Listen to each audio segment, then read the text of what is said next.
अरे बाप, तर पाण्यात विण्यात पडलं होतं का काय? नाही, पाण्यात तर नाही, पण संडासात पडलं होतं पोरीकडून.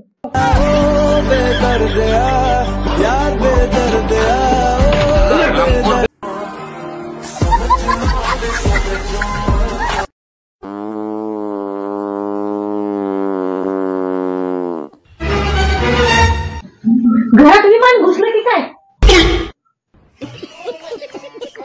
अहो, तुम्ही माझ्यासोबत लग्न करून खुश आहात का? अहो सांगा ना.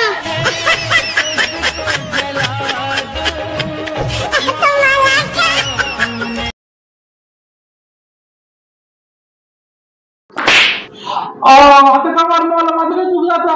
हा, तुम्ही चूक करण्याची वाट बघते आणि मग मारते तुम्हाला. लय कामं पडलेत मला.